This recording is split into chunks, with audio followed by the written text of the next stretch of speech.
No one admits it out loud, but almost everyone lives like an emotional prisoner, not behind visible bars, but behind the need to be accepted. And the most shocking part? Most people prefer this comfortable prison over facing the uncomfortable freedom of being who they really are. He realized this when he noticed that his choices were never truly his. They were disguised responses to other people's expectations. And in that moment, everything collapsed inside him, because it's impossible to find purpose when your soul is handcuffed. Maybe you feel this too without noticing. That insecurity before posting something, that fear of disappointing someone, that silence you swallow just to avoid judgment. It feels normal, but it's not.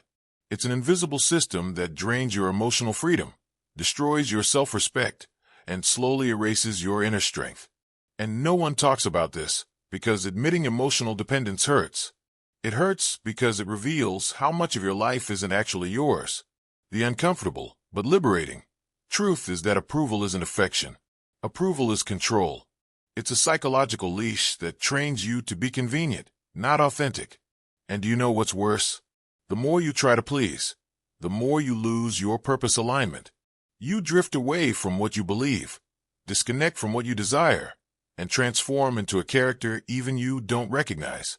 But the turning point comes when you notice that pleasing is too expensive. It costs your peace. And here comes the most counterintuitive part of all. The freedom you're searching for only appears when you accept that some people will dislike you. That's right.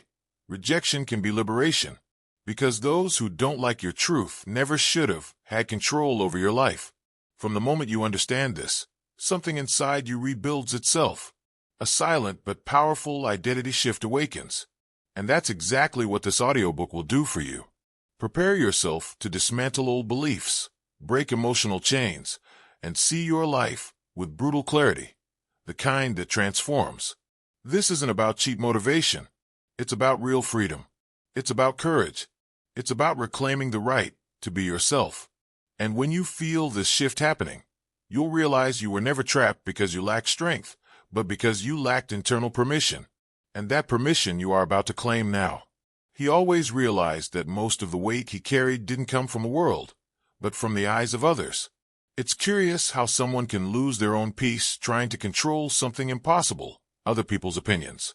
Over time, he began to notice that this emotional prison drained his identity shift, blocking every attempt to grow. And the most ironic part is that the more he tried to please, the less self-respect he felt. The truth is that seeking approval is like chasing the wind. You never catch it. And that's exactly where unhappiness begins to grow its roots. He noticed that every step taken in fear didn't protect him. It only pulled him further away from his own emotional freedom. And this happens to many people. They avoid speaking, avoid trying, avoid showing up, all because of a ghost that never really existed. It's like letting strangers drive your life while you sit in the back seat, hoping they pick the right road. The problem is that no one is obligated to lead your happiness. And when he realized that, his inner strength began to awaken. But awakening hurts, and it's inside that pain that something bigger starts to move. Sometimes he felt that knot in his stomach before making decisions, imagining what people would say if something went wrong. But that fear was nothing more than noise created by the mind, a leftover from an old need for validation, a noise that suffocated his purpose alignment, mixing his desires with others' expectations. It's like wearing clothes you never liked just because someone said they fit you well.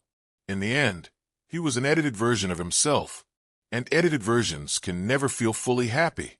He realized that people's opinions have the same value as a phone notification. They pop up, buzz, irritate, but only affect you if you open them. Most people don't think about you that much. They're too busy trying to deal with their own insecurities. This understanding sparked a small flame of emotional freedom inside him, as if something unlocked.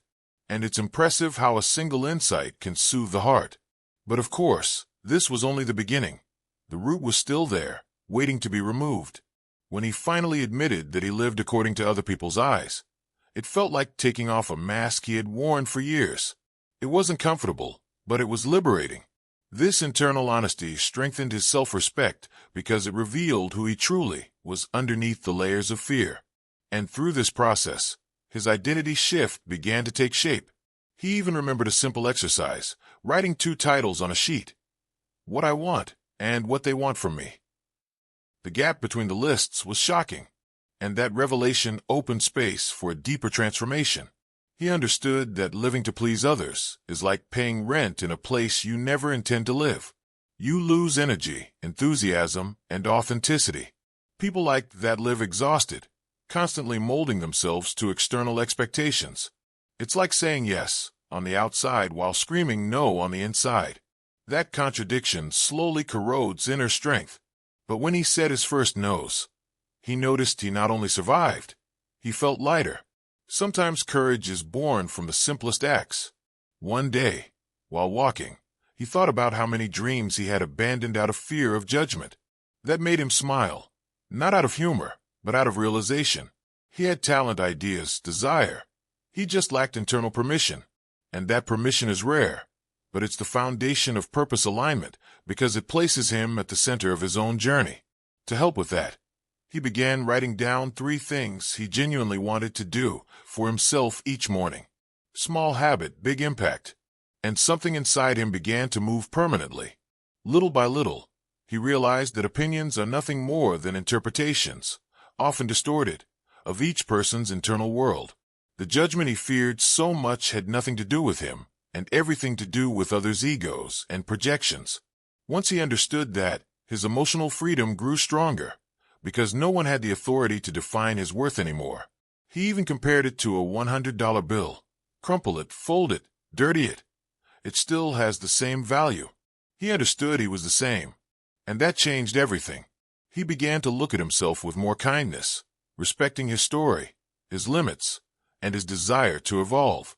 This kind of self-observation demands self-respect, and the more he nurtured that, the stronger he became inside.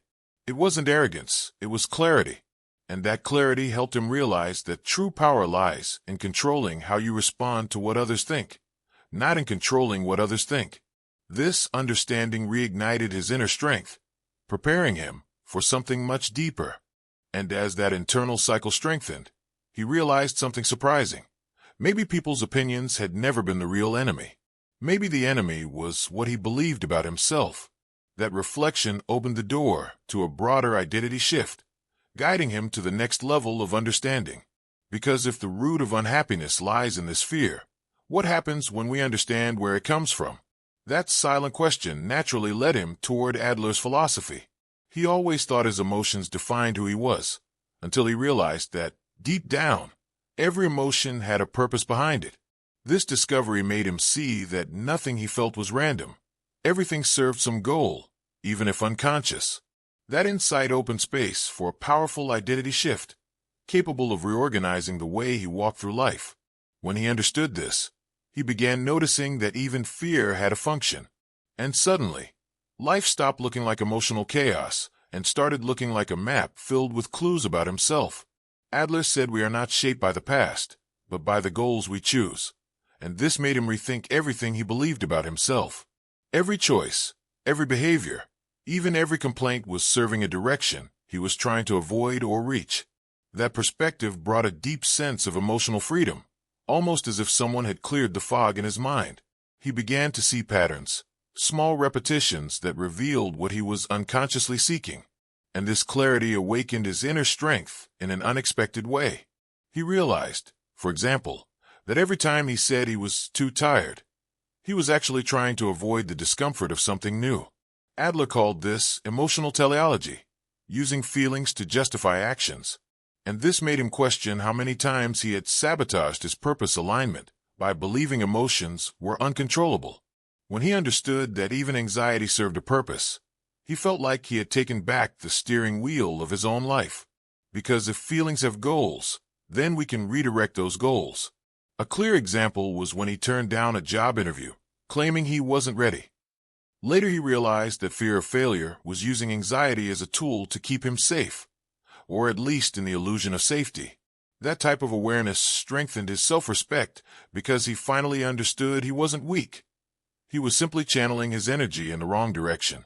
From that point on, he started asking himself, what is this emotion trying to do for me? and the answer always revealed something essential. He understood that negative emotions aren't enemies, they are messengers. They show where something is misaligned with his identity shift. Once that clicked, life became lighter. Instead of fighting fear, he started talking to it. Instead of repressing insecurity, he began examining it. This approach gave him a rare kind of emotional freedom, because he stopped being a slave to his impulses. Now, he was becoming the mentor of his own mind, guiding every part of himself with patience and strategy. This philosophy also helped him understand people around him. He started noticing that distant, aggressive, or insecure behaviors also served internal goals. No one acts for no reason. Everyone is looking for something: safety, belonging, control, protection. That understanding made him more compassionate, which strengthened his self-respect and purpose alignment even more. After all, when you understand human intentions, you relate in a more mature and less reactive way. And that transforms not only you, but your entire environment. With time, he began applying this idea in practical ways. If he lost focus, he asked himself, what hidden goal is pulling me away? If he postponed tasks, he asked, what am I trying to avoid? And little by little, his life reorganized itself like a giant puzzle that finally made sense. This constant investigation strengthened his inner strength because it gave him real tools for control. And internal control, he realized, is freedom. Adler also said that lifestyle is not destiny, it's choice. This phrase became almost a personal mantra. He realized that everyone lives a way of life based on old, inherited, unquestioned beliefs. When he questioned his own, he felt a direct impact on his identity shift. It was like replacing foggy lenses with clear ones. Life was the same, but he saw everything with sharper clarity. He began to understand that if emotions serve goals, then he could set new goals to transform his emotions. It was almost scientific, almost magical. By committing to his purpose alignment, he started feeling more courage, more lightness, more movement. The emotions that once held him back began to push him forward. And through this internal shift, his emotional freedom became stronger, almost tangible. He finally felt like he was directing his life with intention and clarity. And as he dove deeper into Adler's philosophy, a new question emerged within him, one that would change everything. If goals shape who we are, then who was he becoming while carrying the weight of his past? This reflection led him naturally to the next point, where he would understand something even deeper. Trauma doesn't determine anyone, but the meaning we give it does. He always believed that his past was some kind of emotional tattoo, impossible to erase. But as he dove into the teachings of Kashimi and Koga, he realized something revolutionary. Trauma doesn't define anyone. The meaning we give it does. This understanding brought a new layer of emotional freedom, almost as if someone had unlocked a door inside him. He realized he could reinterpret his past instead of carrying it as an eternal burden. And this began transforming his identity shift in a deep and silent way. He noticed that two people can live the same experience and yet give completely different meanings to it. One may become stronger, the other may become closed off. And that's when he understood that the power never lay in the event itself, but in the narrative built after it. This realization gave him something valuable: self-respect. Because when you realize you have autonomy over your own story, you stop seeing yourself as a victim and begin taking the lead role in your life. And this sense of authorship ignites a rare inner strength. A clear example came when he remembered a harsh criticism he received in his adolescence. For years, he believed that criticism defined his worth, until one day, he reinterpreted the scene and realized the person who criticized him was frustrated with themselves, not with him. Instantly, the pain lost its power. The scene was the same, but the meaning had changed, and with it, his purpose alignment shifted as well. He realized that when you change the meaning, you change the route, and changing the route changes the destiny. He understood that living chained to trauma is like rewatching the same episode of a show over and over expecting a different ending. But the episode doesn't change. What changes is your understanding of it. When he grasped that, he felt a huge internal relief. It was as if his emotional freedom had reached a new level, almost tangible. And for the first time, he recognized that the key to moving forward was in his hands, not in the hands of the past. This mental shift led him to adopt a new habit. Whenever a painful memory surfaced, he asked himself, "What can this experience teach me today?" The question seemed simple, but it opened space for a continuous, almost daily identity shift. He started learning from what once hurt him, and learning from a past is one of the most noble ways to honor your own story. In this process, the pain began to shrink, replaced by understanding. He also realized that some people keep trauma alive because they're afraid to live without it. Trauma becomes identity, becomes excuse, becomes protection. He had done that too. But he understood that this protection comes at a high cost. It costs joy, movement, purpose alignment. Seeing this, he decided to let go of the narrative that kept him chained. And letting go required self-respect, because only those who respect themselves believe they deserve to live lightly again. An exercise that helped him a lot was writing 2 accounts of the same event. The first based on old feelings, the second based on what he knew today. The difference between them was enormous. That exercise gave him tremendous clarity and strengthened his inner strength deeply. He realized that maturity isn't forgetting what happened, but interpreting it with wisdom. And wisdom, in the end, is what gives new meaning to life. Little by little, he began noticing that every wound also carried a message. Sometimes the message was, "You need to take a stand." Other times, "You need to value yourself more." And sometimes, "You need to walk away."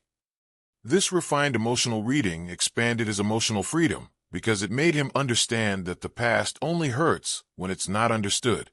And once it's understood, it becomes fuel. Fuel to grow, to change, to evolve. He began to look at his past like someone looking at an old book, full of stories, some difficult, some beautiful, all useful. That internal shift reinforced his self-respect and his identity shift because he finally saw himself as someone capable of turning pain into direction. This perspective puts you in control of your own journey, not as someone perfect, but as someone conscious. And consciousness, he realized, is the foundation of true inner strength. And as he reorganized his emotional life, another reflection began to emerge. If unhappiness sometimes comes from the meaning we give the past, then could it be that, in some situations, unhappiness is used as a strategy? That question opened the door to the next point, a point that would reveal why so many people remain stuck in cycles of self-pity and stagnation, even when they desperately want to change. He began to realize that, in many moments of life, unhappiness wasn't just a feeling. It was a silent strategy, a way of avoiding risks, avoiding judgment, avoiding responsibilities that required courage. It was easier to say, "I can't," than to admit, "I don't want to try." This understanding created an internal shock because it touched directly on his identity shift. He realized that, in certain periods, he had used pain as a convenient shield, and acknowledging that required sincerity, the rarest of human strengths. He noticed that by declaring himself unlucky or untalented, he gained internal permission not to act. It was as if unhappiness worked as an emotional alibi, an alibi that brought momentary comfort but sabotaged his purpose alignment. Many people do this without realizing it. They turn sadness into identity. And when sadness becomes identity, it blocks any possibility of emotional freedom. He had lived this before, and recognizing it was the first step to breaking the cycle. He began analyzing these behaviors with curiosity, as if observing someone else. He noticed that whenever a challenge appeared, his mind created ready-made scripts. "I'm not good at this. It won't work. It's not for me." These phrases were old strategies created to avoid discomfort, but discomfort is exactly where inner strength grows. When he understood this, he felt a mix of shame and relief. Shame for the time lost, relief for finally seeing clearly. One day, he caught himself thinking about how many projects he had abandoned before even trying. Courses he didn't take, opportunities he ignored, invitations he declined. All because, deep down, he preferred seeing himself as someone incapable rather than someone who failed trying. It was an intelligent, yet destructive, way to protect his ego. And that reflection shattered his perception of self-respect, because realizing you sabotaged yourself hurts, but also frees. He understood that there is a kind of comfort in being unhappy. It sounds strange, But unhappiness offers familiarity, and familiarity feels like safety, even when it hurts. He remembered a phrase he once heard: "It's dangerous to get comfortable in pain." And he realized that this was exactly what kept him from changing. When he saw this pattern tied to his purpose alignment, everything made sense. It wasn't a lack of ability. It was a lack of willingness to abandon his old self. That's when the true identity shift began. He started observing other people as well. He noticed how some transform unhappiness into a story to attract attention, affection, or care. "Poor me" becomes a strategy to avoid facing life. And this made him reflect on how many times he had also sought validation that way. This awareness brought more emotional freedom because it allowed him to take responsibility for his own journey. He realized that seeking pity is trading autonomy for emotional crumbs. From this realization, he made a simple but revolutionary decision. Every time he felt stuck, he would ask himself, "Am I really stuck, or am I avoiding something?" This question worked like an internal lighthouse. Many days, the answer was uncomfortable. But honesty creates growth. And with every honest answer, his inner strength expanded, as if reclaiming internal territories he had abandoned. He also understood that intentional unhappiness often appears when a person fears their own greatness. Fear of the impact they could make if they truly lived their potential. Fear of taking bigger responsibilities. This self-sabotage is common, but deeply destructive. He realized that when he embraced his self-respect, he started recognizing the value he had always had, but never truly embraced. And that recognition opened space for lighter, more mature choices. To break this cycle, he began adopting micro-commitments daily. Nothing too big, just small actions that pushed him out of stagnation. Reading 10 pages of a meaningful book, like The Obstacle is the Way, or Mindset. Taking a short walk. Writing down 3 responsibilities for the day. These small acts strengthened his purpose alignment and helped him feel like he was finally stepping out of his own shadow. Small steps create big shifts. And as he understood that unhappiness had often been a mechanism of self-protection, another reflection emerged. If so many people remain trapped in this strategy, what happens to those who constantly seek approval? This thought opened the natural path to the next topic, where he would discover why the need for validation destroys more lives than sadness itself. He realized that the search for approval is one of the most elegant prisons that exist. On the outside, it looks like affection, like a desire for connection, even humility. But on the inside, it's an emotional addiction that silently corrodes the soul. When you live trying to please, you end up sacrificing your identity shift to fit into other people's expectations. And the cruel truth is that no one can be free while living like a social chameleon. Approval is emotional anesthesia, and like any anesthesia, it becomes expensive later. He began to notice that people who seek validation confuse being loved with being happy. It's as if happiness only exists when someone confirms it. But this trapped him in a painful cycle. The more he sought approval, the less self-respect he felt. Because every time he did something just to please, he lost a piece of himself. And when you lose too many pieces, you begin to believe you have no identity left. That's when emotional freedom disappears, without you noticing.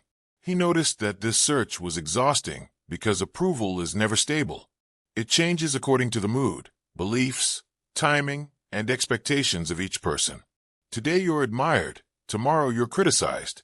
And in the middle of that emotional seesaw, no one can maintain purpose alignment. He even compared it to trying to win a game whose rules change every day. No matter how good you are, you're always losing. And living like that is like running endlessly without going anywhere. There was a moment when he spent hours preparing something just to impress someone. And in the end, the person didn't even notice the effort. That deeply impacted him. It was the spark that showed how seeking approval is a bet that rarely pays off. That moment strengthened his inner strength because it forced him to ask himself, why do I do what I do? The answer came harsh but liberating. He still hadn't learned to act for himself. But now, at least, he was seeing it clearly. He realized that when you try to please everyone, you inevitably disappoint the most important person, yourself. And disappointing yourself is a deeper pain than any external criticism. This understanding awakened a level of self-respect he had never felt before. He began to see that other people's opinions can be considered, but should never be the center of your life, because living to be accepted is dying slowly on the inside. Something interesting happened when he stopped trying to please. People began respecting him more, not because he acted harshly, but because he now radiated authenticity. Authenticity is magnetic, while approval-seeking creates dependence. This shift became a true identity shift that gradually reflected in everything, in relationships, choices, speech, even his physical posture. Life began flowing with more ease because, finally, it aligned with who he truly was. He understood that the need for approval is born from a sense of insufficiency. When someone doesn't believe they have value, they try to borrow it from others' eyes. That is the fatal mistake. Approval must be a consequence, not a goal. When value comes from within, from a clear purpose, from a life guided by purpose alignment, external opinions become mere noise.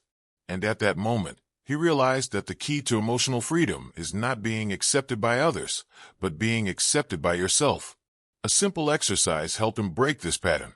Before doing something, he asked himself, does this reflect who I am or who I'm trying to impress? This question worked like an emotional filter. In many situations, he noticed he was acting only to avoid rejection. In others, to be praised. But over time, he began choosing actions aligned with his self-respect, and the more he acted that way, the more his inner strength flourished. He also realized that people who live seeking validation see others as constant judges, and this creates tension and anxiety. They live in emotional surveillance mode, trying to anticipate criticism before it happens. But no one grows in such an environment. When he understood this, he decided he would no longer live inside this imaginary courtroom. From that point on, emotional freedom became a reality, not just a theory. And as he let go of the need to please, something profound began to reveal itself. Perhaps the root of comparison, envy, and rivalry comes exactly from this hunger for approval. That perception opened space for a greater reflection, because when life becomes a competition, happiness stops being a path and becomes a battle. And this internal battle would lead him directly to the next topic. He realized that living in search of approval turns life into a huge competition board. Everything becomes a comparison: achievements, appearance, intelligence, even happiness. It's as if personal worth depends on being ahead of others. And this mindset creates a mental prison that destroys any possibility of emotional freedom. When you measure your existence by someone else's ruler, you lose your identity shift completely. Because you're no longer living to be yourself. You're living to win a game that never ends. He remembered moments when he celebrated something, and immediately the joy disappeared just because he saw someone doing it better. This is the classic symptom of a competitive life. Happiness becomes unstable, fragile, vulnerable. Comparisons are invisible saboteurs that erode self-respect over time. It was only when he realized this that he began questioning whether he really wanted to live at that pace. And the answer was inevitable. No one wins a race they were never supposed to run. He began to notice that people who live in competitive mode see others as rivals, not as human beings. Someone else's victory becomes a threat. Someone else's growth becomes irritation. And when that happens, purpose alignment is completely lost. After all, there is no true purpose in competing with lives that aren't yours.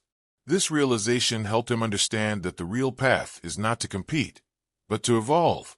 And evolving requires an inner strength that this game never provides.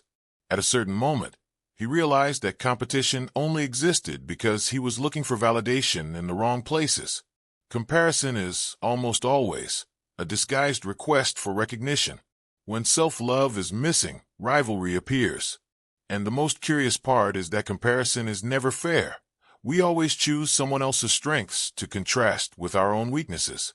It's like comparing your backstage to someone else's spotlight, a cruel illusion that steals your emotional freedom. He did a simple exercise that changed everything, listing 3 people he admired and trying to understand if admiration had turned into comparison. In 2 cases, it had. He was measuring his life by their rulers. This awareness deeply impacted his self-respect, because he understood that admiration is healthy, But competing unconsciously with people who don't even know you exist is self-destructive. That's when his identity shift took another step forward. He then began celebrating other people's success as a sign of possibility, not as a threat. When he saw someone achieving something great, instead of diminishing himself, he asked, "What does this show about what's also possible for me?" That simple question strengthened his inner strength and brought more ease to his journey. Life stopped feeling like a war and started feeling like a process. And processes don't require comparison. They require consistency. He also understood that comparison distorts the sense of reality. On social media, for example, you only see the best angle, the best moment, the best version. And many people build false narratives from this, believing they are always behind. This illusion destroys purpose alignment because it pulls you off your path and onto paths that were never yours. He realized that he needed to filter what he consumed so he wouldn't get lost in other people's illusions.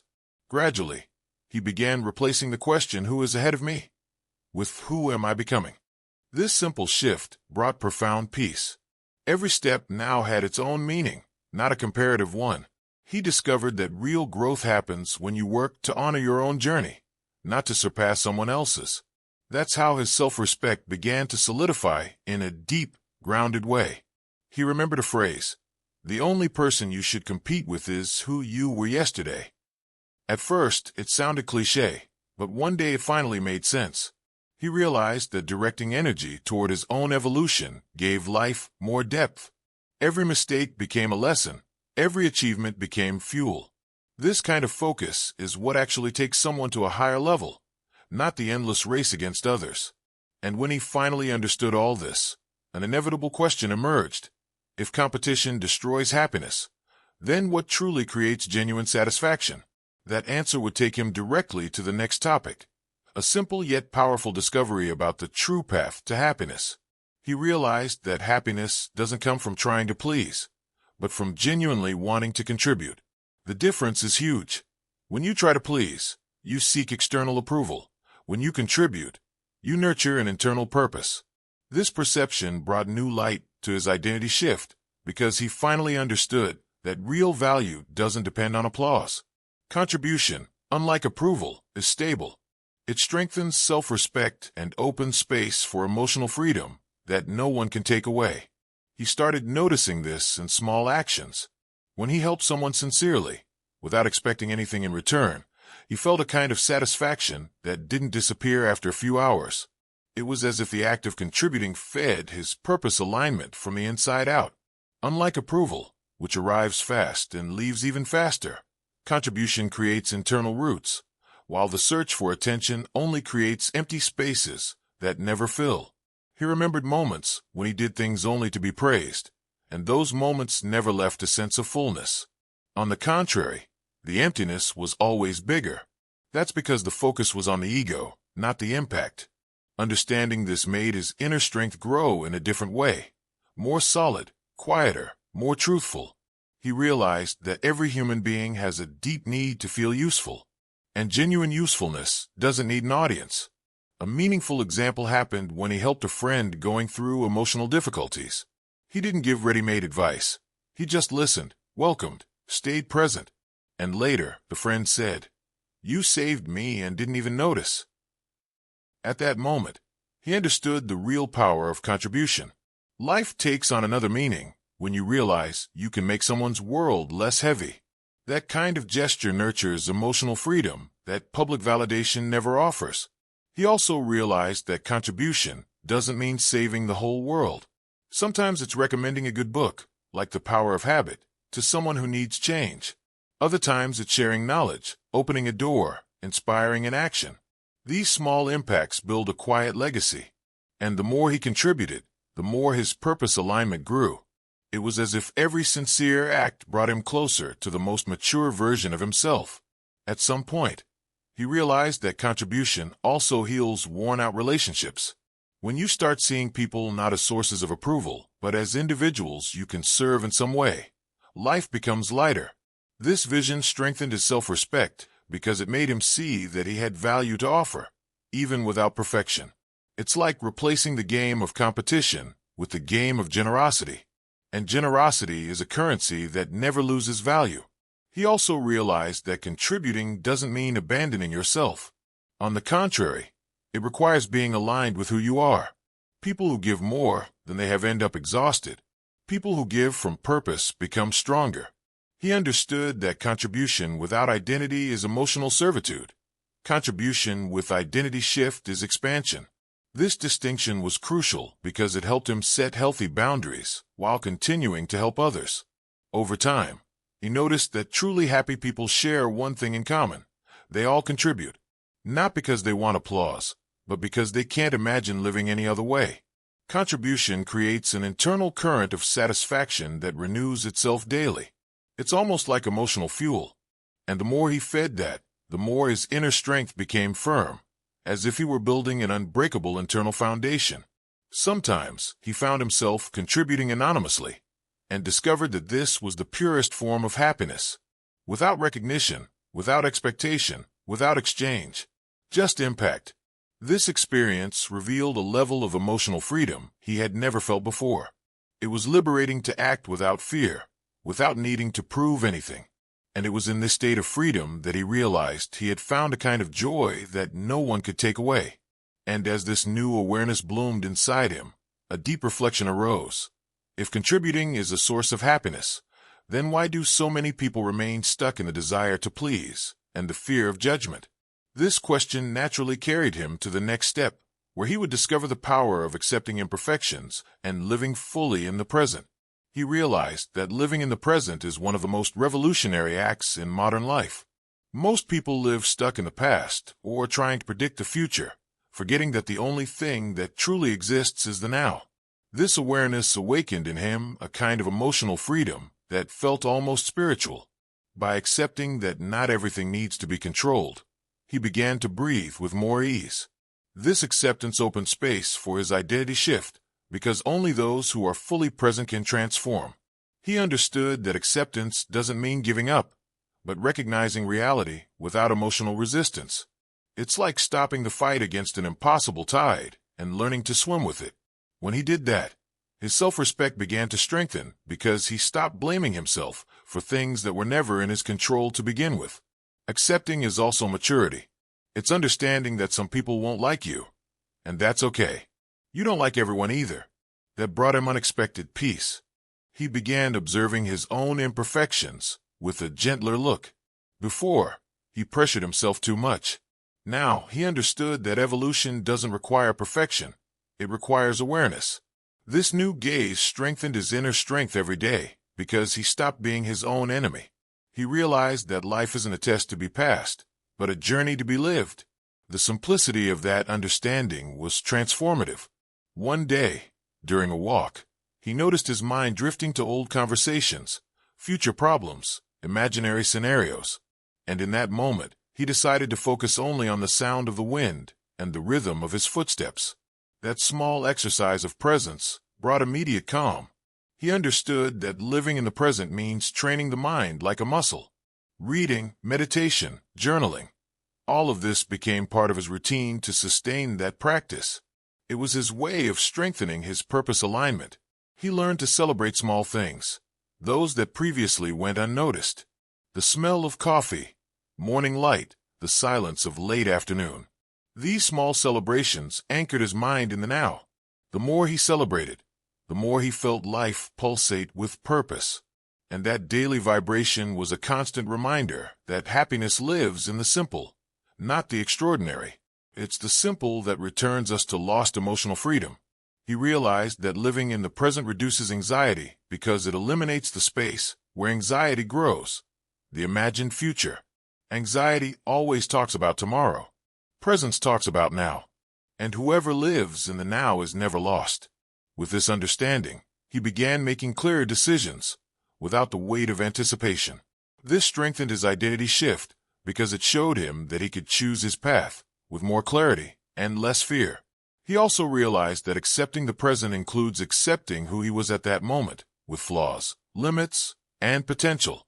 This acceptance didn't make him complacent, it made him stronger. When you accept your current version, you gain freedom to evolve your future version. That paradox made him see self-respect differently. not as pride, but as internal alignment, and that alignment is what develops true inner strength. Over time, he stopped comparing himself with those who were years ahead. He began comparing himself only with who he had been yesterday. This simple adjustment transformed his purpose alignment by pulling his mind away from excessive expectation and placing it into the rhythm of today. He realized that living in the present is a form of humility, and humility, in turn, is a form of greatness, because those who live in the now live with authenticity. He also understood that accepting the present means accepting that not everything will be perfect. Sometimes it will hurt. Sometimes it will frustrate you. But life is made of cycles, and every cycle has value. When he stopped fighting the highs and lows, he found a lighter life. This lightness didn't come because everything improved, but because he stopped carrying unnecessary weights. This is the kind of emotional freedom that only comes from deep acceptance. And as he integrated this new way of living, one last reflection began to arise inside him. If accepting the present is liberating, then what is the true meaning of freedom? This question opened the door to the next point, where he would discover the most powerful type of courage, the courage to be disliked. He finally understood that true freedom isn't doing everything you want, but being who you really are, even if that costs approval. That's when he realized that the courage to be disliked is actually the courage to exist without asking for permission. This understanding generated such a deep identity shift that it felt like an internal rebirth. It's liberating to realize that you don't need to fit your soul into other people's expectations. From that point on, emotional freedom stops being an idea and becomes a daily practice. He realized that most people are trapped in invisible chains, living to please, avoid conflict, or look perfect. But perfection isn't freedom. Perfection is a prison. He understood that living in pursuit of being flawless is wasting your own humanity. When he accepted his imperfections, his self-respect strengthened in an almost emotional way, because only those who truly respect themselves are able to show their authentic self to the world without masks. He also realized that when you stop fearing rejection, you become uncontrollable in the best possible sense. No one has power over you anymore, not criticism, not looks, not judgments. This feeling awakened an inner strength he had never experienced before. It was as if he were finally in charge of his own story, with a mature and peaceful autonomy. He realized that true freedom is quiet. It doesn't need to shout. A clear example occurred when he had to say no to something he had always accepted out of fear of displeasing someone. This time, he stayed firm in his decision. The world didn't end. No one erased him from their life. On the contrary, he felt an internal leap of power. That no meant more than many yes. It was a rite of passage. He understood that purpose alignment only exists when you have the courage to contradict expectations that don't represent your truth. He realized that the courage to be disliked isn't rebellion, it's clarity. It's understanding that some people will judge you no matter what, so you might as well live your life with authenticity. When someone criticized him, he no longer reacted with anger or fear. He observed, breathed, and continued, like someone who knows that certain opinions don't have enough depth to reach his essence. This lightness is the mark of emotional freedom. He began to notice that when you live with this courage, you attract more genuine people. People who respect boundaries, values, vulnerabilities. People who admire your firmness. He realized that authentic relationships only grow where there is mutual self-respect, and the more genuine his posture became, the more life brought him connections aligned with his identity shift. It was like the universe automatically filtered out those who didn't match. He also realized that the fear of being disliked functions like an emotional leash. He himself had lived years trapped by that leash. But when he finally released it, he discovered that life expands in unexpected ways. Opportunities appear, decisions become clearer, the mind gains space to breathe. This expansion strengthens the inner strength required to walk with your head up, even when the world doubts you. Something curious happened. The more he embraced his authenticity, the less he cared about external results. He acted because it made sense, not because it would be applauded. This completely transformed his purpose alignment, and surprisingly, the less he sought recognition, the more recognition he received. Because authenticity is magnetic, and when someone lives their truth, they inspire others to do the same. He realized that life is too short to be lived according to others' approval. Most people don't know what they want for their own life. Imagine trying to live according to their expectations. Understanding this brought him immediate peace. It was like finally freeing himself from an emotional debt that never made sense. And this liberation rebuilt his emotional freedom completely. Now, everything felt simpler, lighter, more real. And as this new vision solidified inside him, one last awareness emerged. Being disliked isn't the worst scenario. The worst scenario is disliking yourself while trying to be liked. This realization closed a cycle and opened the next stage of his journey. Because now that he had understood the root of unhappiness and the strength of authenticity, all that was left was to tie everything together in a complete path, something the conclusion would reveal. Now that you've seen how much approval shaped your fears, your choices, and even your identity, the question that remains is simple, but brutal. Are you going to keep living inside this invisible prison, or are you finally going to take command of your own life? Because, in the end, no one is going to hand you freedom as a gift. Freedom is a decision, and that decision can only be made by you. It's time to ask yourself sincerely, how many dreams are you still going to sacrifice just to avoid being judged? Think of how many times you held back from saying what you wanted, wearing what you liked, trying what you desired, all because of fear of people's eyes. How many opportunities you lost trying to protect an image that was never yours? How many versions of yourself were left behind because you chose to be agreeable instead of being truthful? Do you really want to carry this same story for the rest of your life? Or has the moment finally come to flip the switch and build an identity shift that reflects who you've always wanted to be? The truth is that no one remembers people who tried to please the whole world, but everyone remembers those who had courage. Courage to take a stand. Courage to say, "This is who I am." Courage to live with purpose, not fear. And it's this courage that opens internal doors you didn't even know existed. When emotional freedom arrives, you no longer live in reaction. You live in direction. And direction is always more powerful than approval. So I ask you now, what are you going to do with all this? Will you use this knowledge only as momentary inspiration, or will you turn it into real action? Will you keep repeating old patterns, or will you take on a new self-respect capable of redefining your path? Because life doesn't change with desire, it changes with decision. And that decision is in your hands right now as you listen to me.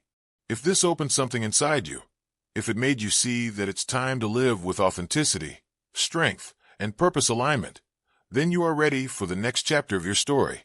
A story written by you, not by others. And if you want to keep learning, evolving, and strengthening your inner strength day after day, I now invite you to do something simple but powerful. Subscribe to the channel, activate notifications, and leave a comment sharing what resonated most with you in this audiobook. What you write today might be the first step of your new life. And honestly, I hope it is.